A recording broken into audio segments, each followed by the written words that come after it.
Hello, nhân dân của tin anh cha sẽ đờ. Nếu nó của cô tái họ complain đờ lu công ty gạo tech vina vậy. Chè của yo khi sẽ họ nó muốn đá chi vậy. Đờ nó chè yo ít khó không bệnh sô cô la vậy. Chè của yo ít khó không bệnh và lo thì chè cá hành.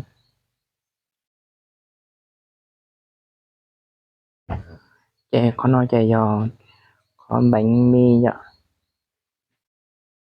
Bu chỉ đọc khi đùa thì thế thôi sao tao không nói sư vậy.